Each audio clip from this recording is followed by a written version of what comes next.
be very quiet. I'm hunting a marriage mentor. Okay, Elmer Fudd. Let's get into that as we continue our conversation with Tim and Carla.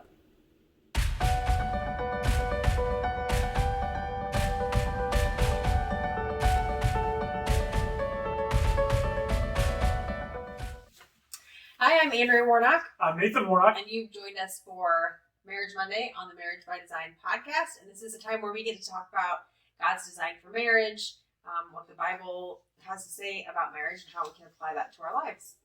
That's right. So this month we are talking about marriage mentoring, the importance of it, what it is, the role it's played in our lives. And I have to be very careful how I say this, as Andrea pointed out on the last episode, but the Apostle Paul had a very specific way he did his epistles. He would talk doctrinally for half the book, and then there would be a therefore, and then he would talk very practically about how to apply it. This is the therefore episode. Right? We've talked sort of spiritually and doctrinally about the importance of marriage mentoring. Now we're going to spend a couple of episodes talking about practically what does it look like to seek out and find mentoring for your marriage? And then next week, really, we're going to focus on, as the mentor, what does that look like, and what are things that you can be thinking about? So, maybe the best place to start out this week when we're talking about you seeking mentoring in your marriage and seeking that transparency and that guidance is, guys, when should a couple be seeking relationship mentoring as between the two of them? We should maybe introduce the guys that we have. Oh, you just referred to. You say so. Maybe people are listening and like, who are you talking to? Well, we were walking in the neighborhood and heard you guys talking. That's right. That's right. We walked by and we were like, you guys come talk to us about marriage mentoring. So we have, we're joined here with Tim and Carla Ragland, and they are joining us all month talking about mentoring. So if this is the first episode you're listening to, I would really encourage you to back up and listen to the first two episodes this month too. That's right, and we'll link it. If you're watching on YouTube, we'll link it in the video.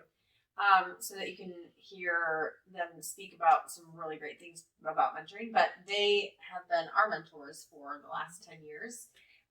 They've been awesome. So we decided to have them in to talk about mentoring. That's right. So when do we seek mentoring? And maybe take a step back too and just talk about when should we individually be seeking mentoring, discipleship, that type of thing. So I think, in all stages and all phases of life as a believer, from beginning, we call it discipling. It's a church word, discipling. It means you become a follower of, so you learn how to be a follower of somebody else who hopefully is following the Lord. So in all seasons of life, I think seeking outside counsel to help grow you in your faith and where you are in life is always a crucial part. And by design, God designed us to live together in community with one another and to build each other up. And the best way to do that is individually and corporately as couples, and even beyond that in smaller groups. Mm-hmm. Yeah, but as far as marriage, I think as soon as you enter into a serious relationship, when you start talking marriage, you should start looking for a mentor couple to lead and guide you through premarital stages, engagement stages, and then on past marriage. So what you're saying is even in a serious dating relationship, there's a place for that type of mentoring. I think so, yes, because I think it just really starts building the understanding of your roles and responsibility that the Lord will call you to in marriage. What does marriage mean biblically? All those things kind of get you prepared for. Yeah. You can't, it's like having a baby. Until you experience it, you don't really know what it's like. I was just going to say that. You can talk about it all day long, but until you have a baby, you don't really know what it's like to have a baby. Right. And it's the same way with being married. Until you actually are married to somebody, living with them day in and day out, committed in that relationship, not just living together, but this is for life. Right. I've committed to the Lord and to them that I'm here for good. You really can't experience that or understand it till you live it. Yeah, I've often said marriage is the biggest commitment you'll ever make, and you don't even know what you're doing before you do it.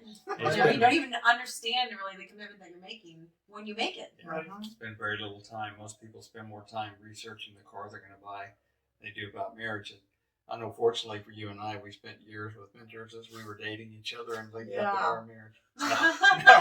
No, we didn't do that. So We learned the hard way. yeah, we learned the hard way. So as soon as we hear a young couple go like, "Hey, I'm serious about this person, or I'm considering, we're engaged," first thing out of our mouth is, "Who are you meeting with now?" Right. Yeah. Oh, we're getting signed up with marriage counseling premarital with our church. I'm like, awesome. I'm sure it's great. Who are you meeting with? Yeah. Yeah. Right. Individually, because you exhort you, if you're in a season of life where you're walking towards marriage right now, find that and get that, and have somebody who will speak truth, biblical truth into that, and challenge you on some things. That's yeah, it. and be in that close relationship where you see how they interact and react in marriage, and how the wife chooses to respect her husband because that's what God calls her to do, and how the husband loves his wife above anything else and puts her needs and serves her because that's what God calls us to do as Right. husband and wives. That's right. And do you think you ever graduate out of No. needing a mentor? I was just thinking, Andrea, it's almost all Christian couples get premarital counseling. They sit down and they walk through, and then they get married and they're done. They think they don't. Very little you hear about. Well, we're in our first year now. We're continuing to get counseling or mentoring, and we don't do that. And I think we should encourage that more. But you're right. You need that through all seasons of your life and your marriage. I mean, we're still seeking it now. It's kind of the irony, isn't it? I mean, if we recognize that marriage was designed by God to be a living picture of His desired relationship with us as His people, then before you're married, I mean, you really haven't even entered into the battle yet. And when we focus all of our preparation, and we should be doing preparation, just like you wouldn't go to war, just you show up and they hand you a gun and send you out the door, right? There's a training piece of that. There should be that. But then once you get married, now you're in the war, right? I mean, you're fighting the battle to all of a sudden go, you'll be fine. We did all that basic training, right? I mean, you need ongoing encouragement and mentoring. And you're right. I mean, there's a huge piece of that that's just, hey, you graduated our premarital class. You're good to go. Yeah, it's a great picture too, being a former military guy, the idea of, hey, you go to your basic training or boot camp, that just does very much, get you exposed to the world. But the military is very good throughout. I was almost 25 years in, constant training, constant growing, constant exercise, continual development all the way through to hone and sharpen and relearn those same things to where it becomes second nature. Yep. And you can do it reflexively. Yep. Instead of, police officers do that too, constant training so they don't have to think about it. They reflect and respond the correct way in the heat of the battle. Yeah. The same thing happens in marriage. Right, and we all understand that because I'd be willing to bet most people listening to this have some sort of continued learning environment at your work. Yes. Right, whatever you do, it's just an expectation that you're going to continue to grow as a professional in your job. And to suggest like, hey, I got the job, I'm good. Your boss would be like, no, you're an idiot. Right? Yet we go, hey, we had 6 weeks or 6 months of premarital training. Now we're good to go for the next 60 years of our marriage. Yeah, and the That's thing crazy. is, we grow and develop as people, and our life, the times of our life, children, empty nesters, all those seasons of life, you are changing as a person, and that person you're married to is changing. So it's an ongoing study of your spouse, being a student of your spouse, learning who they are and how they're growing and how they're changing. Right. Yeah, we're a big fan of Tim Keller's Being a Marriage book, and in that he's talking about, this is from the male's perspective, that my wife will have been married to 4 to 5 different people in the lifetime of our marriage. And from a female's perspective, you'll be married to 4 or 5 different wives just this morning because of the challenge that is. But the point is, you do change, and you do continually have to grow. And Carla's not the same girl that I married from a lot of different ways, life's experiences, our experiences, trials of life, the growth, and she's different now and better in so many ways. And I'm a lot different than I was too. And you got to learn. And having outside influence and wisdom to speak in your life helps you, and you in turn can help others. It's great. Yeah. Really good. I mean, I think we all know better at this point than to say, I really want to marry somebody that doesn't want to change me. Yes. Because that just doesn't. I mean, you can't. Then you need to marry yourself and live Yeah. in a bubble where Yeah. no one ever comes in or out, or radio or television or anything, because all that changes you. The question is, who are you as a couple working to change each other into, Mhm. right? And mentoring helps to define that Yes. and keep you from falling into that. What's so easy for us to fall into that selfish. Well, I'm going to make sure to change Andrea into the person I want her to be to make me feel good. Instead of, I want her to be who God desires her and has uniquely equipped her to be. And the marriage mentoring process helps with that, not just before we're married, but years after we're married. Mm-hmm. Yeah. So how do you, the important part of mentoring is being transparent, right? How do you think that you can invite that transparency and invite a mentor into your life as a mentee? That's hard. That's hard because most of us don't like to invite people into our junk, into our messiness of our life. Mm-hmm. We like to put that facade out there that we've got everything under control. We got a great family and everything's going well. So inviting people in is hard, number one, for most of us, and definitely hard for me, depending on your level of willingness to be transparent. But it's so crucial to be able to have somebody that you can invite into your life. And you do have to invite them. That's not something that people just barge in on. If they do, they're probably not the right kind of mentor. So inviting transparency is a great way to put it. That you have to be willing to allow people in. It's like some people use the analogy of your house. Beyond just the front door, you have to be able to invite them into the kitchen. Into where the messiness is. Where life happens, and you have to be willing to do that and recognize that there's going to be a relationship here built on trust where I need to be able to show them our soft underbelly so that we can share some of that with other people. Yeah, so for the mentor couple to have that same transparency with them, to be honest about the things that you've come through, to be honest about the struggle that your marriage has had, I think speaks volumes to a couple that is seeking help, because it's like, well, they'll tell us that, then we can be honest and tell them what's going on in our life. I agree. I think it's okay for it to be a process too.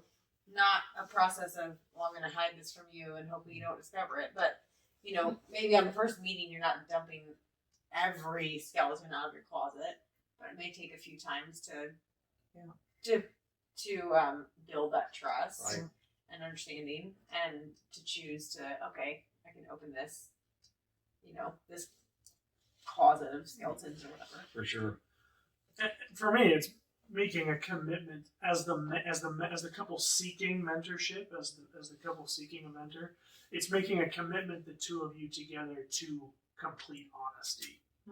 Because a good mentor is going to ask questions that will be uncomfortable. Right. And it doesn't matter how great the mentoring is or how great the relationship is, if you're not being completely honest about what's going on and how you're feeling, and that means more than the facts, right? That means also how you feel about something, then it's really a kind of a waste of time, right? I mean, this just reminds me of, when we were doing premarital class, and we would always ask couples, okay, at the same time, you're going to write down on a note card how many times a week you think you and your new spouse are going to have sex. And at the same time, they're going to write that down. And can tell you how many times they would flip their card over, and the guy would write 1 to 2 times a week, and the girl would write 6 to 7 times a week. And I thought, this isn't honest. Like, you're saying the thing you think he wants to hear, and he's saying the thing she thinks she wants to hear. And mentoring can be the same way. Like, rather than being transparent about how I feel, I just don't want to walk away from here in a fight with my spouse. Yeah. So I'm just going to kind of say the stuff I know she wants to hear, even if that's not honest. It's not transparent.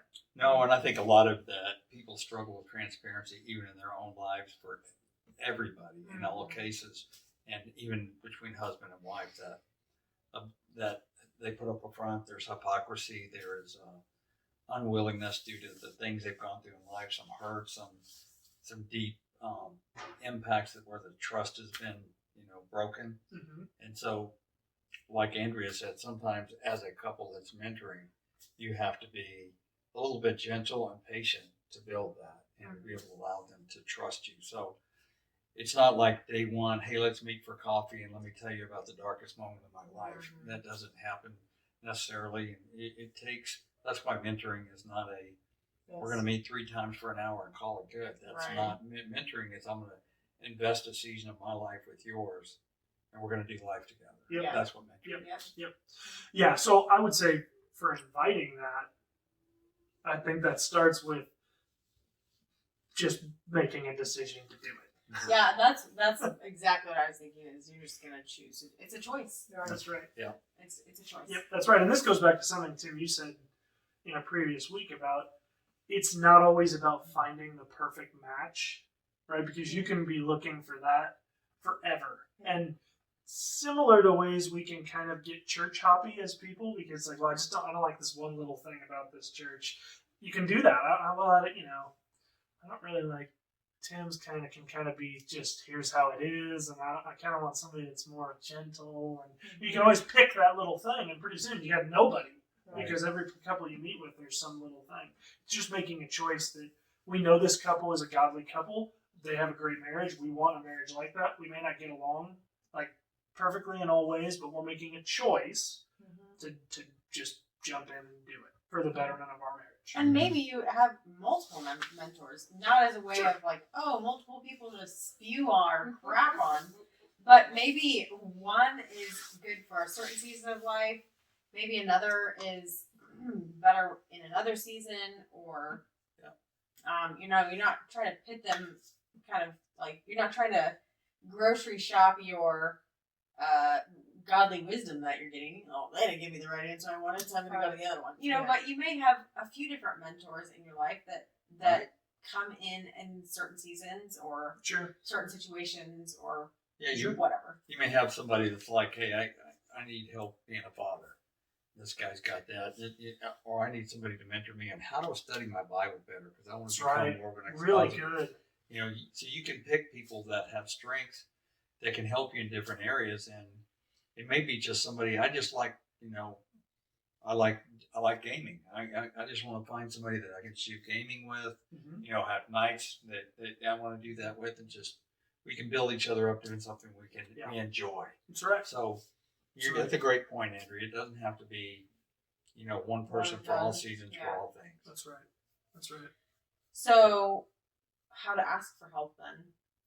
So, what's the best way then? Do we think? What's the best way for people to ask for help? To just probably do it. Right. So people that are watching, they're going, man, I don't, and not even necessarily. Maybe address both. Somebody that's watching right now that says, man, we're in a really bad place right now. How do we get help? And then also the person that's watching and going, I feel like our marriage is in a pretty good place, but I know what you're saying and it resonates with me.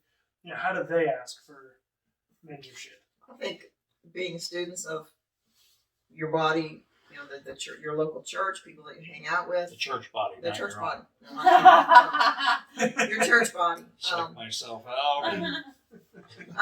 and find couples that you admire and the way they treat each other, the way their marriage goes in public, and approach them. And I think that's a direct way to do it. Yeah. I mean, and I think that this is something, if you're looking for a godly, spiritual, mentor, pray about it. And I think that, the passage in the scripture that says, lean not on your own understanding, but in all your ways acknowledge God, and He will direct your path. Mm-hmm. So in this case, you may not necessarily go by, what you think.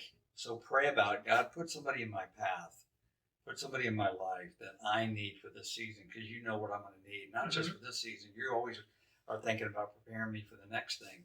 And don't trust your own intuition sometimes. That's emotion. That's that's going to feed your flesh. Trust. And sometimes you could just ask somebody, hey, I'm looking for I'm looking for somebody that can speak into my life. We're having trouble parenting. Who would you recommend? I Mm-hmm. mean, there's ways to seek counsel to do it, but I definitely would pray Yes. and ask God to, and He will. It's Yeah, He crazy will. when you say, Lord, Yeah. bring somebody in my life, and it's like this couple just keeps.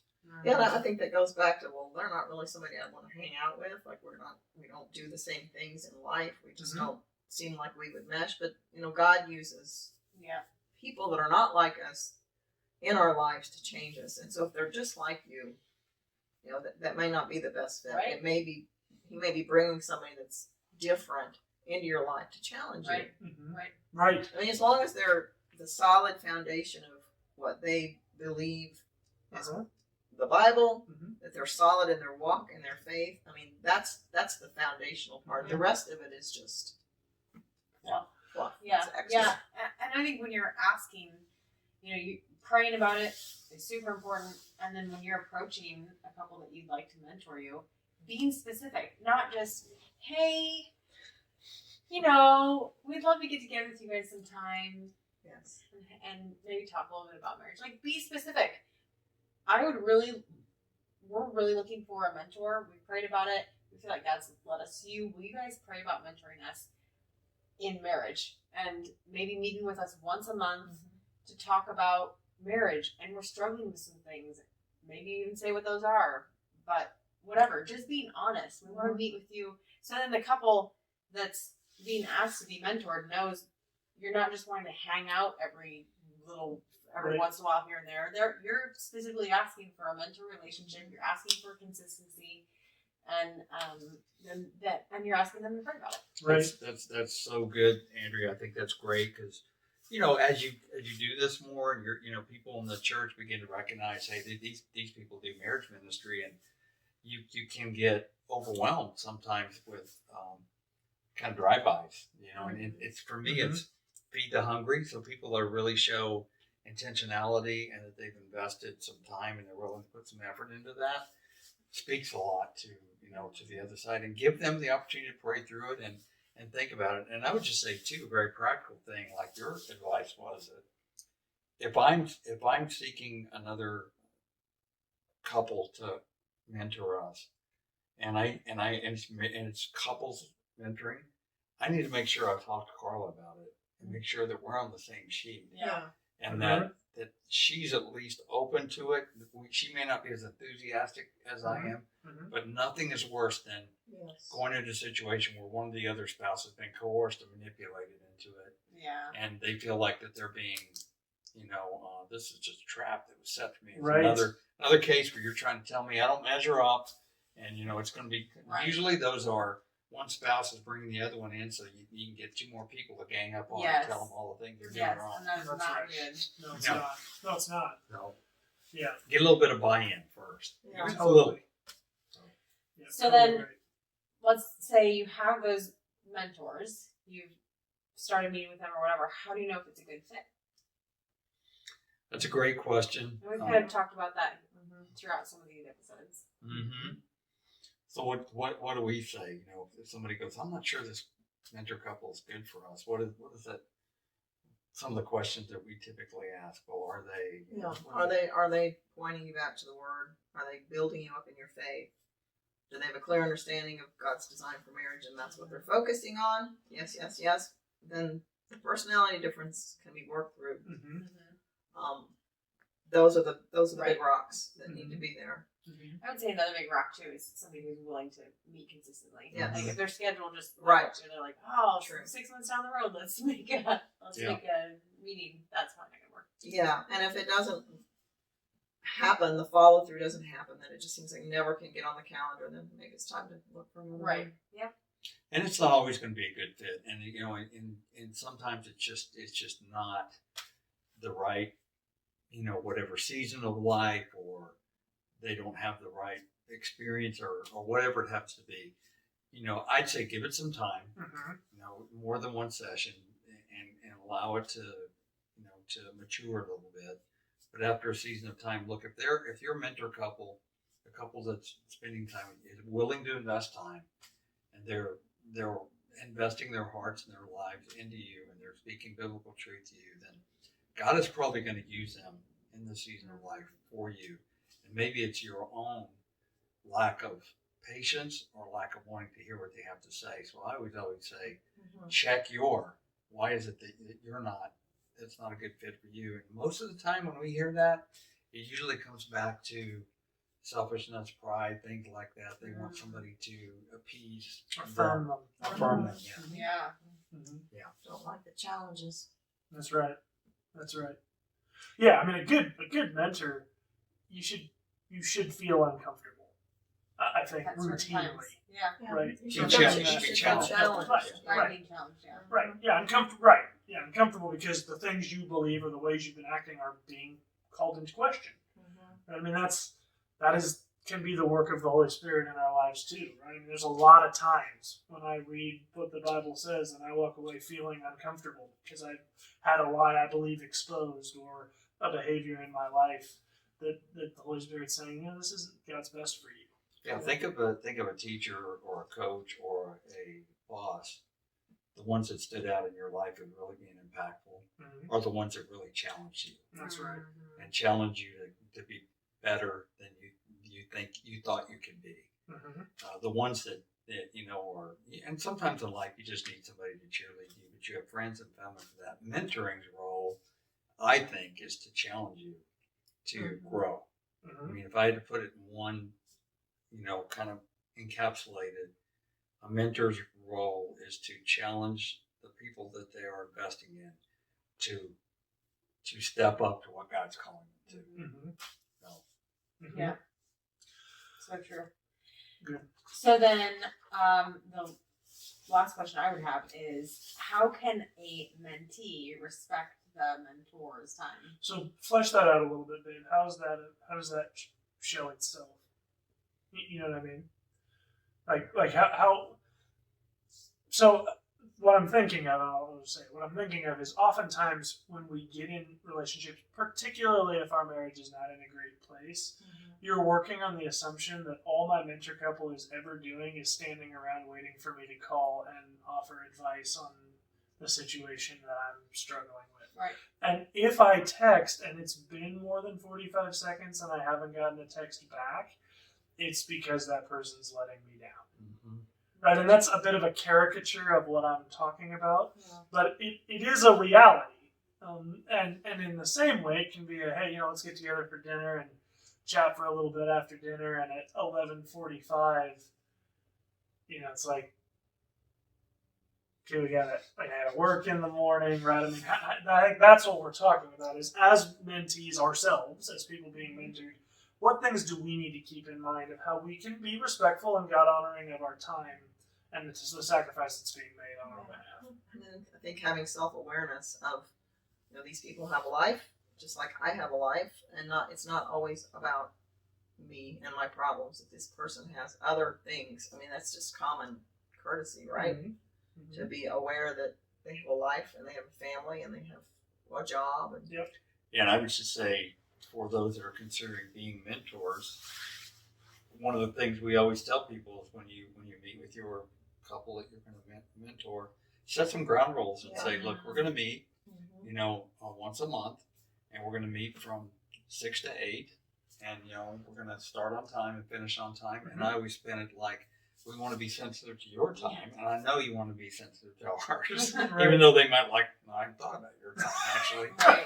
But so we want to make sure we get you out of here in time. And I think if you're the mentor couple, or let's put it the other way, if you're seeking a mentor, you should be flexible around their schedule, around their time, and what works for them. And so many times I've heard, it comes to, that doesn't work for me. Why don't you guys meet us here because it's close to our kids' volleyball game? Can you just meet us here at 8 o'clock on a Thursday night? And we're like, that's halfway across town, and no, Right. that doesn't work for me. Right. And you may have a relationship where you can work that out, but just be sensitive and realize, hey, what works for you guys? Right. And starting out, particularly setting kind of some ground rules and some agreements, because if you're just going into this relationship, you don't know each other that well. Now, like you guys, I mean, if you called us pretty much anytime, day or night, and you said we need help, we would be there because we have this long-term relationship that we know each other and we care about. you deeply. Right. So there's been a lot of groundwork established. So Right. it's a little different than when you're just Changes. just pursuing. Relationships change Right. over time. Yeah. Yeah. Well, yeah. And realize if you're in crisis and you're seeking a mentor, realizing that's a lot to ask of somebody. And at any mentor, at any time somebody's willing to mentor you, they're giving of themselves, which is great. But in crisis, that's a lot to ask of somebody. But remember, you didn't get to crisis in 3 days. This is a really important point. You don't need to get together with a mentor in Right. 3 days or 3 hours or whatever. Yep. You know, this urgency, there's always this urgency when something gets to the bottom, when a marriage gets to crisis and is at the bottom. There's almost always this urgency of, well, we need to get together like tomorrow. Or are you available tonight? The mentee is asking this. And that may or may not work out with the mentor schedule. And to be okay as the person being mentored with, next week is what works for them. We're going to be okay. We can survive till next week. We didn't get here in 1 week. Right. We can survive till next week. Right. You know, we've brought ourselves here, and we can be humble to accept somebody else's help on their time frame. Not 6 months from now. That person probably doesn't have the time to help you then. Right. But if they're saying, a week or 2 weeks, that's when I'm available. Respect that. Yep. Yeah. And two, I think even if when you establish that meeting time in a crisis marriage, don't have the false assumption that we're going to meet 3 or 4 times and it's all our problems That's right. are going to be solved. Yeah. This is developing a relationship that we're going to invest in each other, and it's going to be a long-term thing, depending on how deep a hole you've dug. Right. Yep. Yeah, and I think there's this mindset in some people that are seeking a mentor or counseling that they're available 24/7 hotline to call and to dump on, and sometimes it can become overwhelming for a couple that's been asked to mentor when they have a really challenging situation where there's a lot of deep hurt and a lot of stuff going on, a lot of craziness still going on, that it can really sap the life out of you if you have one of those what we call affectionately, kind of black holes. That's just, no matter what you say, no matter how much time you give, no matter how much wisdom you pour in, it's never enough. It always, and what happens is it starts draining you and it starts impacting this relationship. So we always tell our couples that we're training to be mentors to set boundaries and recognize, make sure you don't get pulled into the point where it's starting to affect, your love for them, your heart for them, or your relationship at home. You have to protect that. Right. Right. Yeah, this raises, along with Andrew, the really great point that all you guys were just making about, things didn't happen overnight too. The other side of that is that couple wasn't there when you were tearing the marriage down. There are things you can do to start building it back up that they don't need to be there for either. Right. So if they say, hey, we can't get together for 2 weeks, that doesn't just mean, okay, well then for 2 weeks we just got nothing. Right? And I know you guys do, and a lot of great mentor couples that we know are good about saying, hey, we can't get together because of scheduling things for the next couple of weeks, but here's some things I would ask you to do in that interim period. And not to be self-promotive, but that was one of the things Andrew and I wanted to do with this channel, was provide content where mentor couples who go, man, we can't get together right now, but here's some specific topical, what are the issues you've been having? Oh, it's, you feel like he doesn't love you. Well, here are some videos about 5 love languages. Love to have you watch this, and then when we get together in a couple of weeks, let's talk about it as a group. Right? I mean, that's... Yeah, and I was just thinking there's been multiple times where we've done that, and you really get an idea of how much buy-in and how much desire the couple really has by whether they're willing to do that. Yep. And if they just say, no, I want somebody just to hear me and come take care of my issues, or I don't want to take, what do you mean? Well, tomorrow morning, why don't you come? We have a next Bible study. Why don't you come 6 a.m. Yep. And get you around some You're other right. guys. I was like, oh, well, I got this going on, that going on. Here's a devotional book. Let me give you this. Why don't you guys start going through this for a couple of weeks? I'll check on you. Well, we haven't had a chance to do that. I'm like, That's good. so it's one of those things. You have to come at least be willing to put skin in the game. Yep. We're constantly, I'll tell you right now, as people that have the opportunity to, and as you do, God will give you multiple opportunities. We test to some degree how much are they really willing to do this. Yep. What are they willing to give? If we're willing to give our time, what are you willing to give back? Yep. And that's proven out by, are they following through on the things we ask them to do? Right. It's so important. Yeah, that's another way to respect their time, is to be following through on, if they asked us to, in our last meeting, to do this before our next meeting, then we should do that. Right. Yeah. And I would say that's, you may be listening to some of this and thinking, well, man, that sounds pretty harsh and like, Not very doesn't loving. seem like super loving like Jesus. And I would say you need to go back and have a look at Jesus in the Gospels, because we're talking about what Jesus did. Hey, you guys, drop your nets and follow me. Mm-hmm. Right? Don't go home to your father. Your father will always be there. Right? This is an opportunity for me to pour into your life. Do you want it or don't you? Yeah. Right? That was what Jesus did. Right? And not to aggrandize what we do, but my point is, we sort of have this idea that now that, well, man, if someone's going to pour into my life, then they're just going to it's going to feel so good, and they're just going to listen, and it's going to be... They're going to serve me.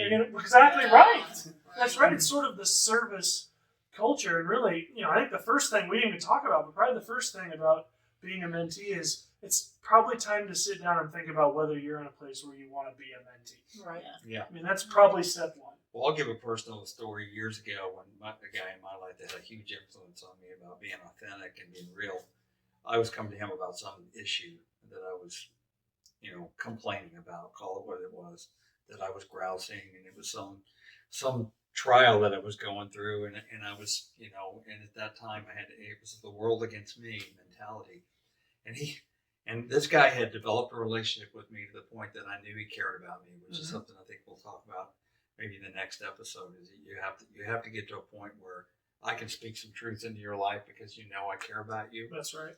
And he just basically said, this thing I was going through. He said, Tim, have you ever thought about maybe this is not about you at all?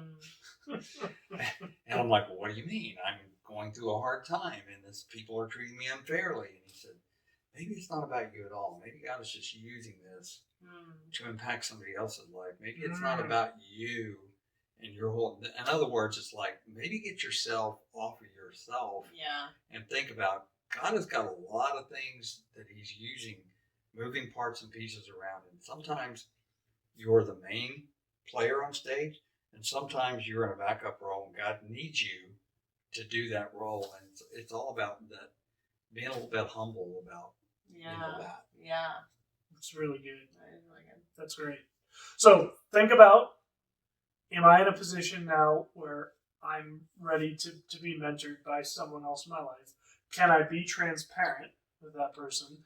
Am I on the same page as my spouse? And you know what? A lot of times, we find at least, the answer to that is no. And so people go, well, now what do I do? Still be, yes, pray, and seek discipleship, mentorship in your life personally. Right. And as far as the marriage goes, if that's where it is, I think I remember challenging you when we were meeting of, can you change what Nathan's doing? Yeah, Can you right. change his No. behavior? Can you change his situation? No. What can you change? Myself. You can change your perspective. You can change your walk. You can change where you are, and you're growing in your own faith. That's what you can change. I remember that. And by that, you will get, seek first the kingdom of God and his righteousness, meaning the right living that he's called us to, and all these things will be added to Yep. you. That's right, because as easy as it was back in 2012 for Andrea to be totally focused on me, it was the same way for me to be focused on her. And so as I see her stop doing that and really start pouring into her own relationship with the Lord and living that out, it really puts me on the hot seat of, all right, bozo. Like, she's doing all the things that you know she should be doing, Yeah. and disarming all of these things you have about, well, she's not, well, she should be, all those excuses I was making. She's doing that, and what's my response going to be? I remember that when you're like, I'm not leaving. I'm not moving out. I'm gonna stay with my son, and we're gonna do this. And you were still in the middle doing the stuff you were doing, months. and she was like, I'm not going. Right. I know that had impact on you. No doubt. No doubt. Yeah, so make sure you're on the same page with your spouse. Then ask, right? You seek the mentoring. Yeah. Right? Go and ask specifically. And then be respectful of the sacrifice and the time that the mentor couple that the Lord delivers into your life, and He will. Be respectful of their time and what they're pouring into. Be thankful, too. Don't forget to be Great call. Be thankful. Appreciate Tell them thank you. Find ways to be appreciative. Yep. Be thankful. Right. And what you will find over time is those people it becomes less formal. Yeah. Right. You do like, okay, we're gonna get together from 6 to 8, and then how is it 10:30, and we're still hanging out, and it felt like it was half an hour. Right. And the Lord blesses that relationship, and man, it really grows amazing fruit. So. Yeah. Awesome, guys. Thank you so much for your insights into seeking mentorship. Next week, please don't miss it, because even if you're going, man, I'm not a mentor, that doesn't apply to me. One of the things we're going to talk about next week is when you have been mentored, pay that on and be a mentor to someone else. So thank you guys so much for joining us. Join us again next week. Until then, guys, remember, God is for your marriage.